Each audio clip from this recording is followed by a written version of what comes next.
Hello everyone, welcome to Endless Knowledge. இந்த வீடியோவில் நம்ம எதை பற்றி பார்க்க போகிறோம்னா MS வேர்டில் இருக்கக்கூடிய கிராஸ் ரெஃபரன்ஸை பற்றி தான் குயிக்காக பார்க்க போகிறோம். ஸோ உங்களுக்கு இந்த வீடியோவில் உள்ள கண்டென்ட் எல்லாமே புரியுதுன்னா மறக்காமல் லைக் பண்ணுங்கள். அண்ட் அதை விட ரொம்ப முக்கியம், இதை பற்றி தெரியாதவங்களுக்கு கண்டிப்பாக ஷேர் பண்ணி விடுங்க. அண்ட் நீங்கள் இன்னுமே சேனலை சப்ஸ்கிரைப் பண்ணாமலே பார்த்துட்டு இருக்கீங்கன்னா மறக்காமல் சப்ஸ்கிரைப் பண்ணுங்கள். அண்ட் சப்ஸ்கிரைப் பண்ண கையோட பக்கத்தில் இருக்கக்கூடிய பெல் ஐக்கனை கிளிக் பண்ணி ஆல் நோட்டிஃபிகேஷன்ஸை மறக்காமல் எனேபிள் பண்ணிக்கோங்க.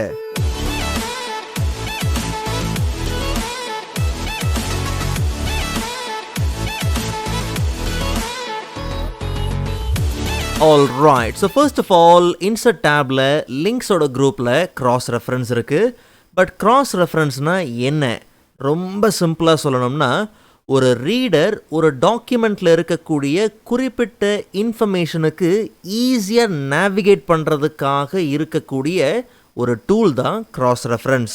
ஸோ அப்போது நம்ம புரிஞ்சிக்க வேண்டிய விஷயம் என்னென்னா, நம்ம டாக்குமெண்ட்டில் cross reference பண்ணணும்னா நம்ம டாக்குமெண்ட்டில் இருக்கக்கூடிய விஷயத்தை வச்சு மட்டும்தான் கிராஸ் ரெஃபரன்ஸ் பண்ண முடியும்.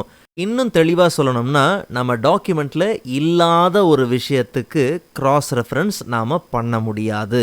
For example, cross reference dialog பாக்ஸில் நாம் ரெண்டு விஷயத்தை தான் ஃபோக்கஸ் பண்ணுறோம். ஒன்று, எந்த விதமான ரெஃபரன்ஸ் டைப் அண்ட் அந்த ரெஃபரன்ஸ் டைப்பை எப்படி இன்சர்ட் பண்ண போகிறோம். இதுதான் நான் முன்னாடியே சொன்ன மாதிரி, நம்ம டாக்குமெண்ட்டில் இல்லாத ஒரு விஷயத்தை கிராஸ் ரெஃபரன்ஸ் பண்ண முடியாது.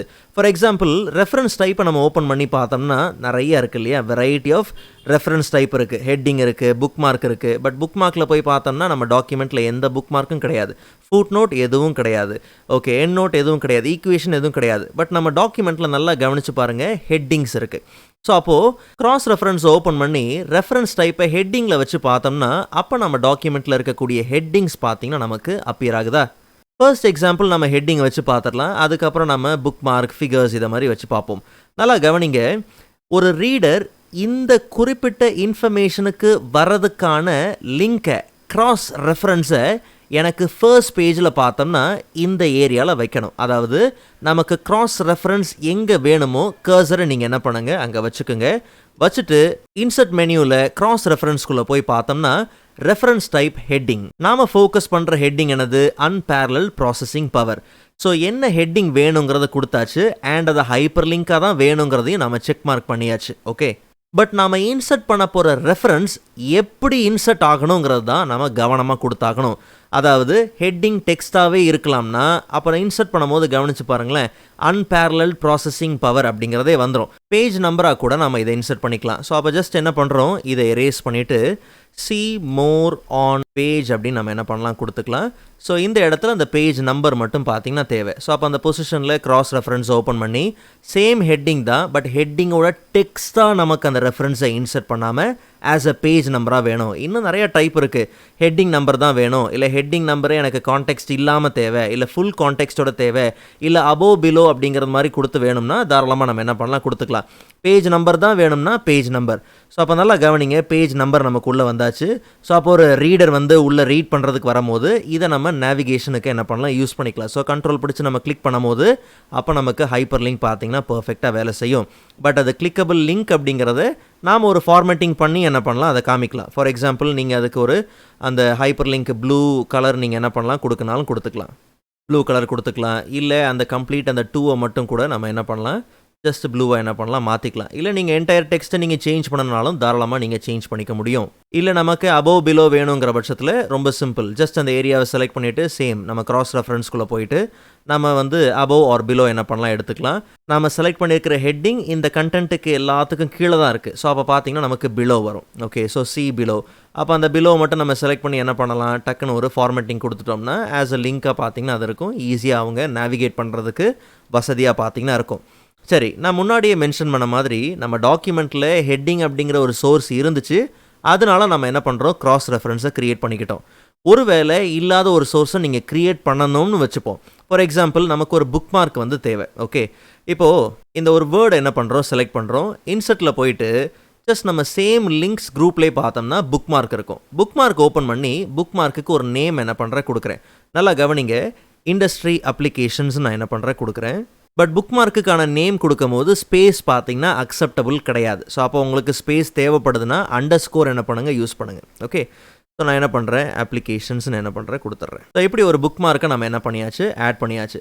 ஸோ இப்போது இந்த டெக்ஸ்ட்டுக்கு இந்த பேஜுக்கு வரதுக்கான ஒரு புக் மார்க் இப்போ நம்மக்கிட்ட இருக்குது.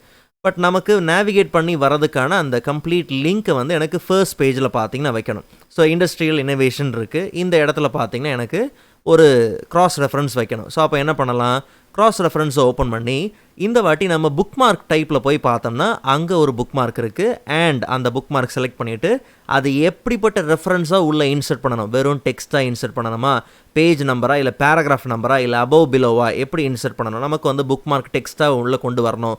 ஸோ அப்போ அதை என்ன பண்ணலாம், இன்சர்ட் பண்ணலாம். பட் நல்லா கவனிங்க, இது பியாண்ட் அப்படின்னே வந்திருக்கு. ஓகே, ஸோ அப்போ இதை நம்ம என்ன பண்ணலாம், கொஞ்சம் மாற்றிக்கலாம். ஏன்னா வெறும் பியாண்டுன்னு இருந்தால் அது என்னன்னே நமக்கு புரியாது. ஸோ அப்போ இதை எடிட் பண்ணுறோம். எடிட் பண்ணுறதுக்கு ஜஸ்ட் என்ன பண்ணலாம்னா, நடுவில் ஒரு 2 லெட்டரை மட்டும் நான் என்ன பண்ணுறேன், எரேஸ் பண்ணிவிட்டு உள்ளே நம்ம என்ன பண்ணுறோம், டைப் பண்ணுறோம். பிகாஸ் அந்த லிங்க் டேமேஜ் ஆகாமல் இருக்கிறதுக்கு தான் இப்படி பண்ணுறேன். அதுக்கப்புறம் எக்ஸ்ட்ரா லெட்டர்ஸ், கேரக்டர்ஸை நம்ம என்ன பண்ணலாம், அழிச்சிக்கலாம். ஓகே, ஸோ சி மோர், மற்ற லெஃப்ட் அண்ட் ரைட் கேரக்டர்ஸை நம்ம என்ன பண்ணலாம், அழிச்சிக்கலாம். ஸோ இப்படி பண்ணும்போது நமக்கு பார்த்தோம்னா அந்த லிங்க் என்ன ஆகலை, டேமேஜ் ஆகலை. ஸோ கண்ட்ரோல் பிடிச்சி கிளிக் பண்ணும்போது சேம் அந்த புக் மார்க் இருக்கக்கூடிய அந்த பேஜுக்கு ஈஸியாக நம்ம என்ன பண்ணியாச்சு, ட்ராவல் பண்ணி வந்தாச்சு. அண்ட் அது ரீடருக்கு விசிபிளாக இருக்கிற மாதிரி நம்ம ஒரு ஃபார்மேட்டிங் கொடுத்து வச்சுட்டோம். ஃபார் எக்ஸாம்பிள் இந்த மாதிரி கொஞ்சம் டிஃப்ரெண்ட்டாக கொடுத்துட்டோம்னா ஸோ அப்போ அவங்க ஈஸியாக புரிஞ்சுக்க முடியும். அண்ட் அதே மாதிரி இமேஜஸ்லாம் இருக்குன்னு வச்சுப்போம். ஸோ அப்போ ஜஸ்ட் என்ன பண்ணலாம், இப்போ இந்த இமேஜுக்கு ஒரு கேப்ஷன் கொடுத்து இது ஒரு ஃபிகராக நம்ம உள்ளே கொண்டு வரணும். ஸோ அப்போ என்ன பண்ணலாம்னா ரெஃபரன்சஸ் டேப்குள்ளே போயிடலாம். ஸோ அங்கே நமக்கு இன்சர்ட் கேப்ஷன் பார்த்தீங்கன்னா இருக்குது.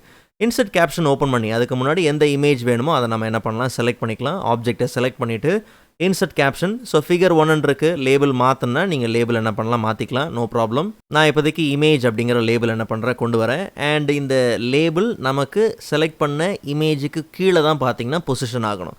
அண்ட் அதே மாதிரி ஜஸ்ட் நம்ம என்ன பண்ணலாம், ஸோ கேப்ஷன் என்டர் பண்ணிவிட்டு ஜஸ்ட் நம்ம என்ன பண்ணலாம், ஓகே கொடுத்துடலாம். அண்ட் இதை மட்டும் கொஞ்சம் ரேப் டெக்ஸ்டிங் மெயின்டைன் பண்ணி அரேஞ்ச் பண்ணி வச்சுக்கலாம். ஓகே, ஸோ இப்போ ஒரு இமேஜுக்கு பார்த்தோம்னா ஒரு கேப்ஷன் இருக்குது. ஸோ ஜஸ்ட் நம்ம என்ன பண்ணலாம், சேம் நேவிகேட் பண்ணுறதுக்கு இல்லை நமக்கு இந்த பேராவுக்கு கீழே தான் பார்த்தீங்கன்னா அந்த கண்டென்ட்டுக்கு கீழே தான் இந்த இமேஜ் இருக்குது. ஸோ அப்போ அபவ் பிலோ நம்ம என்ன பண்ணலாம், யூஸ் பண்ணிக்கலாம். ஸோ அப்போ எந்த இடத்துல வேணும், the journey of super computing அப்படின்னு இருக்குது. ஸோ அப்போ என்ன பண்ணலாம், இந்த இடத்துல நாம் க்ராஸ் ரெஃபரன்ஸை என்ன பண்ணலாம், இன்சர்ட் பண்ணலாம். ரெஃபரன்சஸ் டேப்லேயே பார்த்தோம்னா நமக்கு என்ன இருக்குது, கேப்ஷன்ஸுங்கிற குரூப்பில் க்ராஸ் ரெஃபரன்ஸ் இருக்குது. இங்கேருந்து நீங்கள் எடுத்தாலும் சரி, இல்லை இன்சர்ட் டேப்லேயே நீங்கள் க்ராஸ் ரெஃபரன்ஸ் எடுத்தாலும் சரி, நோ ப்ராப்ளம். ரெஃபரன்ஸ் டைப் இந்த வாட்டி எனது ஆஸ் எ ஃபிகராக தான் நம்ம என்ன பண்ணுறோம், உள்ளே கொண்டு வரோம். பட் இங்கே கவனித்து பார்த்தோம்னா எதுவுமே மென்ஷன் ஆகலை. காரணம் நம்ம லேபிள் யூஸ் பண்ணது ஃபிகர் கிடையாது, இமேஜ். ஸோ அப்போ இமேஜில் போய் பார்த்தோம்னா நமக்கு பர்ஃபெக்டாக அந்த லேபிள் பார்த்திங்கன்னா டெக்ஸ்ட்டோட வந்தாச்சு. ஸோ இப்போ நமக்கு அந்த கேப்ஷன் என்டையர் கேப்ஷனை உள்ளே கொண்டு வரணுமா, இல்லை லேபிளோ நம்பர் மட்டும் வந்தால் போதுமா, இல்லை கேப்ஷன் டெக்ஸ்ட் மட்டும் தேவையா, பேஜ் நம்பர் மட்டும் வேணுமா, இல்லை அபோவ் ஆர் பிலோ வேணுமா, எப்படி வேணும்னாலும் நம்ம என்ன பண்ணலாம், உள்ளே கொண்டு வரலாம். ஸோ இப்போ கொடுத்தோம்னா நமக்கு என்ன வரப்போகுது, பிலோ. இல்லை நம்ம வந்து ஒரு வேளை இந்த இமேஜை மேலே கொண்டு போயிட்டோம் அப்படிங்கிற பட்சத்தில் அப்போ அது அபோவ்னு பார்த்தீங்கன்னா இருக்கும். இதை வேணும்னா கொஞ்சம் மாடிஃபை பண்ணிக்கலாம். ஒரு கேரக்டர் உள்ளே வந்துட்டு அதுக்கப்புறம் என்ன பண்ணுங்கள், எடிட் பண்ணுங்கள். ஓகே, ஸோ இதை என்ன பண்ணலாம், பேக் ஸ்பேஸ் கொடுத்துடலாம், சி பிலோ. ஸோ அப்போ ரீடர் கண்ட்ரோல் கிளிக் பண்ணும் போது ஈஸியாக பார்த்தோம்னா அதுக்கு நேவிகேட் ஆகிடும். ஸோ இப்போது நமக்கு ஒரு டாக்குமெண்ட்டில் க்ராஸ் ரெஃபரன்ஸ் எப்படி பண்ணணும், அதை எப்படி இன்சர்ட் பண்ணணுங்கிறது நமக்கு நல்லாவே தெரியும். பட் நல்லா கவனிங்க, இன்னொரு முக்கியமான விஷயம் என்னென்னா, ஒருவேளை நம்ம க்ராஸ் ரெஃபரன்ஸ் பண்ணியிருக்கிற அந்த கண்டென்ட் இல்லைன்னு வச்சுக்கோங்க, அப்போ அங்கே என்ன எரர் வரும். ரொம்ப சிம்பிள். இப்போ இந்த ஹெட்டிங் பார்த்தீங்கன்னா இங்கே கிடையாது. ஓகே, பட் நம்ம க்ராஸ் ரெஃபரன்ஸ் பண்ணி தான் வச்சுருக்கிறோம். ஸோ அப்போ மேலே போயிட்டு நம்ம கிளிக் பண்ணும்போது பார்த்தீங்கன்னா அங்கே அது ட்ராவல் ஆகாது, ஐ மீன் அது நேவிகேட் ஆகாது. ஏன்னா நேவிகேட் பண்ணி போக வேண்டிய அந்த சோர்ஸ் கண்டென்ட் பார்த்தீங்கன்னா அங்கே கிடையாது. ஸோ அப்போ க்ராஸ் ரெஃபரன்ஸ் வேலை செய்கிறதுக்கு அந்த சோர்ஸ் பார்த்தீங்கன்னா ரொம்ப முக்கியம். அது டேமேஜ் ஆயிடுச்சு, அது அங்கே இல்லைங்கிற பட்சத்தில் நாம் வச்சுருக்கிற க்ராஸ் ரெஃபரன்ஸும் அந்த லிங்க்கும் பார்த்தீங்கன்னா வேலை செய்யாது. இன்னொரு விஷயம் அதே மாதிரி பார்த்தோம்னா கண்ட்ரோல் Z கொடுத்து பின்னாடி வந்தாச்சு. ஒருவேளை இந்த ஹெட்டிங் இந்த பேஜில் இல்லை, அதாவது பேஜ் 2ல் கிடையாது, கண்ட்ரோல் X கொடுத்து நான் என்ன பண்ணுறேன், இதை கட் பண்ணிடுறேன். இதை எடுத்துகிட்டு போய் நம்ம என்ன பண்ணுறோம்னா பேஜ் 4ல் நான் என்ன பண்ணுறேன், உள்ளே கொண்டு வந்து வைக்கிறேன். கண்ட்ரோல் V கொடுத்து பேஜ் 4ல் நம்ம என்ன பண்ணியாச்சு, வச்சாச்சு. ஸோ இப்போது இந்த ஹெட்டிங் பேஜ் 2லேருந்து பேஜ் 4க்கு மாறி இருக்கு இல்லையா, நாம் எந்த விதமான ரீஃப்ரெஷும் பண்ண வேண்டாம். அதுக்கு பதிலாக சேம் லிங்க்கை நம்ம கிளிக் பண்ணும்போது அது ஹெட்டிங் எங்கே இருக்குதோ அங்கே தான் ட்ராவல் ஆகும். ஸோ அப்போ சொல்ல வர விஷயம் என்னென்னா, க்ராஸ் ரெஃபரன்ஸ் நம்ம க்ரியேட் பண்ணதுக்கு அப்புறமும் கூட, ரெஃபரன்ஸ் பண்ணதுக்கு அப்புறமும் கூட அந்த சோர்ஸ் கண்டென்ட் வேறு எந்த இடத்துல மூவ் ஆனாலும், அதாவது ஒரே டாக்குமெண்ட்டுக்குள்ளே எங்கே மூவ் ஆனாலும் சரி, அதுக்கேற்ற மாதிரி லிங்க்கும் பர்ஃபெக்டாக அப்டேட் ஆயிரும். சோர்ஸ் அழிஞ்சாதான் நமக்கு லிங்க் வேலை செய்யாது. ஸோ அப்போ கிராஸ் ரெஃபரன்ஸ் அப்படிங்கிறது எந்த மாதிரியான ஒரு டாக்குமெண்ட்டுக்கு நம்ம யூஸ் பண்ணலாம்னா, நம்ம டாக்குமெண்ட்டில் நிறைய ஈக்குவேஷன்ஸு, ஃபிகர்ஸு, டேபிள்ஸு இந்த மாதிரியான நிறைய ஆப்ஜெக்ட்லாம் நான் உள்ளே கொண்டு வருவேன் ப்ரோ அப்படிங்கிற பட்சத்தில் தாராளமாக நீங்கள் கிராஸ் ரெஃபரன்ஸ் யூஸ் பண்ணலாம், யூஸ் பண்ணணும். இல்லை நீங்கள் ஒரு பெரிய டாக்குமெண்ட்டை நீங்கள் பில்ட் பண்ணுறீங்க அப்படின்னும் போதும் ஈஸியாக ஒரு ரீடர் நேவிகேட் பண்ணுறதுக்கு கிராஸ் ரெஃபரன்ஸ் உண்மையிலே பார்த்தீங்கன்னா வசதியாக இருக்கும். மற்றபடி table of content, foot note, end note, இல்லை டேபிள் ஆஃப் ஃபிகர்ஸ், இண்டெக்ஸ் இந்த மாதிரிலாம் உங்களுக்கு தேவைப்படுதுன்னா அந்த டுட்டோரியல்ஸ்க்கான லிங்க்ஸை இந்த வீடியோவோட டிஸ்கிரிப்ஷனில் கொடுத்துருக்குறேன். செக் பண்ணி பாருங்கள். அண்ட் இந்த வீடியோ உங்களுக்கு யூஸ்ஃபுல்லாக இருக்கும் நம்புகிறேன். ஸோ நெக்ஸ்ட் வீடியோவில் அதை விட இன்ட்ரெஸ்டிங்கான டாப்பிக்கை பார்க்கலாம்.